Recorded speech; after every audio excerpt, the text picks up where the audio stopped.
Welcome back to ZNGP today. Marc Márquez's mid-season renaissance has Ducati's paddock buzzing. After a string of tumbles in Texas and Jerez, the 8-time world champion has swept to 3 consecutive sprint and main race victories, including shock wins at Mugello and Assen that were far from foregone conclusions. As his championship lead balloons to 68 points, Marquez credits both his extra focus and Ducati's support for helping him rein in old habits. Assen delivered another Ducati showcase. Marc Márquez dominated both sprint and feature races despite a rocky Friday, while Pecco Bagnaia rebounded to the podium after a tough start. Lenovo Ducati team manager Davide Tardozzi reflects on a weekend of grit and skill, praising Marquez's mastery and Bagnaia's return to form. Fabio Di Giannantonio is enjoying the best MotoGP season of his career, 5th in the championship, 3 podiums, and now, a Mugello masterclass under the watchful eye of Valentino Rossi. From the power of mentorship to technical revelations, Di Gia reflects on 2025's rise, Ducati parity, and what still needs fine-tuning. After a turbulent start to 2025 filled with injuries and controversy, Jorge Martin and Aprilia may finally have a return date on the horizon. With Brno targeted as his MotoGP comeback, the Czech Grand Prix could serve as a critical reset point for both rider and team, before the summer break, and before the contract drama fully explodes. Don't forget to click subscribe button and the bell icon for MotoGP news update.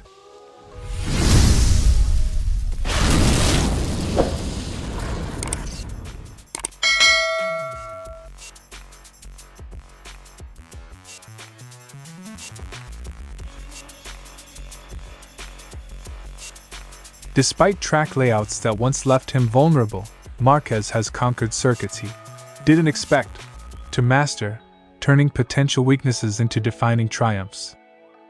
Of course, the most important victories of the year were Qatar, Mugello and here, Assen, because they were tracks where I didn't expect that victory and I was fast. Marquez statement. From the desert's searing heat to Italy's iconic curves and the Dutch flatlands, Marquez's unexpected dominance underscores not only his talent but a newly honed racecraft. At Assen, hot laps in practice ended in 2 heavy crashes, yet on race day, Marquez displayed uncharacteristic composure, attacking only when the moment was perfect.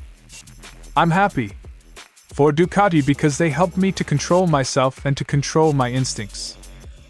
Where once Marquez's aggression led to high-side drama, Ducati's chassis balance and electronics now provide him the luxury of patience, transforming raw speed into consistent results. Marquez attributes his new consistency to identifying weak points during Sundays, and then focusing relentlessly on rectifying them. I try to manage to don't repeat the mistakes. On that Sunday, those were my weak points, and always I try to focus to improve. This self-scouting approach, breaking each race into data-driven segments, contrasts with his former instinct-driven riding, reflecting a maturity born of experience and Ducati's technical feedback. Beyond mental adjustments, Marquez reveals subtle setup shifts that have smoothed performance across opening and closing laps, ensuring he maintains pace when others fade. It looks like we changed a bit the bike balance. I feel much more comfortable on those first laps as I do on those last laps. Ducati's team engineers have trimmed front-end feedback and tamed rear grip drop-off, 2 areas that once exposed Marquez's overzealous style and triggered missed braking markers.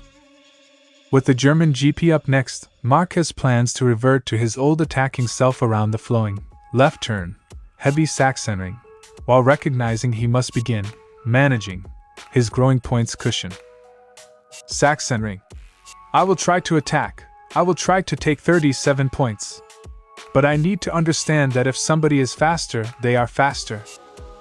Having won every German GP from 2013 to 2021, Marquez sees Sachsenring as his fortress. Yet, a strategic eye on the title race means balancing all-out aggression with calculated concession management. Marc Márquez's Assen masterclass was more than a victory. It was proof that his partnership with Ducati has refined an instinctive racer into a strategic champion. As he heads to Sachsenring, the number 93 carries both the fire to attack and the wisdom to manage, backed by a bike and team that have unlocked a new chapter in his storied career. After a 14th place sprint, Bagnaia found form on Sunday to secure third. Proof, says Tardozzi, that raw speed plus mental calm will once again put him in fight for victory contention. I've always told him he has the speed and that he needs to find motivation and composure. He will once again be fighting for victory in races, Tardozzi said. Bagnaia's Mugello slump seemed to linger until Assen. Tardozzi credits the Italian's renewed focus for turning pressure into podium steel, reminding the paddock why he's a two-time champion. Marquez's Assen triumph wasn't luck on a so-called weak track but the mark of a generational talent in perfect machinery, says Tardozzi, placing him among the sport's all-time greats. He's one of the 5 greatest of all time. Marc is Marc Márquez, and right now he's in exceptional form. From Friday crashes to a Sachsenring double, Marquez turned adversity into advantage. His calm aggression underlines why Ducati's decision to sign him has reaped historic rewards. Despite side and pelvic discomfort, and a chin stitch from 2 heavy practice falls, Marquez rallied brilliantly, making Assen his latest triumphal stage. This has been the most difficult double for him. Yet Marc also has the head and composure to harness his ability and talent. The Spaniard's resilience, physical and mental, shines brightest under pressure. Ducati's package amplifies his strengths, but it's Marquez's inner steel that cements his winning streak. Beyond its superstar, Ducati's rider roster brims with pace and promise. Tardozzi cites both Marquez and Bagnaia's success as evidence of a team firing on all cylinders. The bike is good for him, and we have a lot of strong Ducati riders. From rookies to veterans, Ducati's spread of talent ensures that even when one rider stumbles, others can uphold the marque's dominance, vital for its championship ambitions. Assen is Bagnaia's happy hunting ground but has historically tested Marquez. Tardozzi highlights how the Spaniard turned a non-favorite circuit into a victory platform. Mastering a track that once exposed him underlines Marquez's evolution. With each challenge conquered, he cements his claim to lasting greatness. As Ducati's German GP charge looms, Tardozzi's words capture a team at its zenith, led by a rider whose talent defies doubt and a champion reborn from adversity. With Marquez in rare form and Bagnaia regaining confidence, Ducati's dual threats loom large over the field. Di Giannantonio's emotional Mugello podium wasn't just a racing milestone, it was a personal breakthrough with his team owner and hero present in the garage. The energy was around Rossi. He gives me a lot of help, advice, and knowledge. The great thing about Rossi is that he makes everything easy. Everything is much easier, faster, and cleaner, Di Giannantonio said. After underperforming in previous races with Rossi watching, Mugello was the perfect redemption. With no pressure, just Rossi's calm mindset, Di Gia converted it into inspiration, not expectation. While podiums have come in races, time attack remains Di Gia's Achilles heel, with only one front-row start from 10 rounds in 2025. We worked a lot to build a bike for the middle and end of a race, but when you do that, you lose performance on the time attack. A strong race day setup means tire conservation and pace laid on, but sacrifices one-lap firepower. Finding that elusive qualifying balance is the next evolution in Di Gia's upward curve. Despite being a satellite team rider, Di Gia calls the difference between GP24 and GP25 really zero, affirming Ducati's elite parity across all bikes. The role of the factory rider is to be on the podium, but it's not guaranteed, because the gap is really zero. So we're kind of 6 factory riders. Ducati's engineering philosophy has flattened the field. From Marquez to Morbidelli, from Bagnaia to Di Gia, any of them can win, and the factory status line has all but blurred. Jumping from the GP23 to the new GP25, Di Gia sees significant improvement, even with the front-end issues that haunt others like Bagnaia. The 25 is a fantastic bike, the best I've ever ridden. Even with poor performances, I was much faster than with the GP23. Despite its quirks, the GP25 has unleashed new performance potential for Diggia. While Bagnaia grapples with front-feeling issues, Diggia's adaptation is smoother and speedier.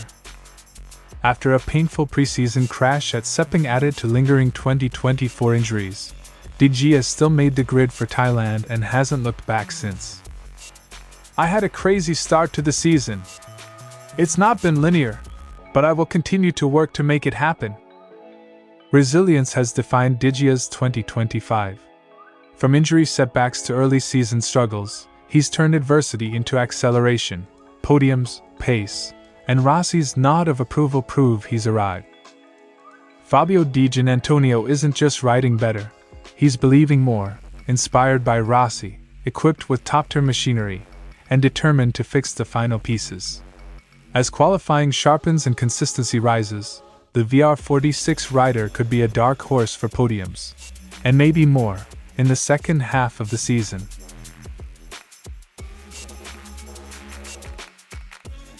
Aprilia Racing CEO Massimo Rivola revealed that the team is cautiously optimistic about Martin returning at Brno, July 18th to 20th, just before MotoGP's month-long summer hiatus. I think Brno could be a decent target, but first we need to do one step at a time. Having one race before the break would be good, so mentally, physically he gets rhythm, Rivola said. After setbacks at Sepang, Buram, and Lusail, Aprilia is banking on Martin completing a test day at Misano on July 9th. If cleared medically, it will be his first time on the bike since re-injury in Qatar.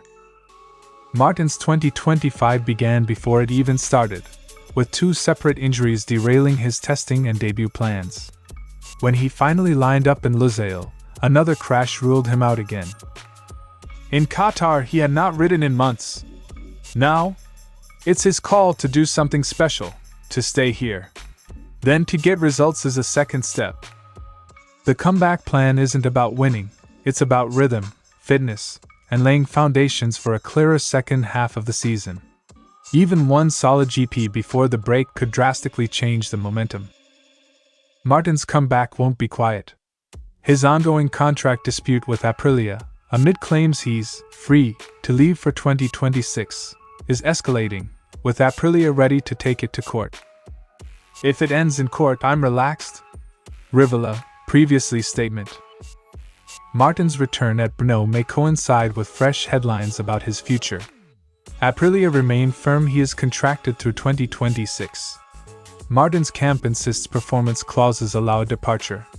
Either way, Brno could be his final appearance in Aprilia colors, unless results, or a miracle in negotiations, change everything. Should Martin race at Brno, it'll be his first full Grand Prix weekend since March. It also comes at a time where he's completely out of rhythm, and not expected to immediately fight at the front. It is his call to do something quite special, to stay here. With the rider market boiling and Aprilia's patience tested, Martin must now prove, at minimum, that he can still deliver. If not results, then commitment. If not commitment, then closure. Jorge Martin's potential return at Brno won't just mark the end of an injury-riddled half-season. It might mark the beginning of the end of his tense Aprilia chapter. For now, all eyes are on Misano, July 9th, and the next medical update. Come Brno, it won't just be about the race. It'll be about reputation, rhythm, and resolution. Thanks for watching ZNGP today, and this is your MotoGP news update. And see you next time!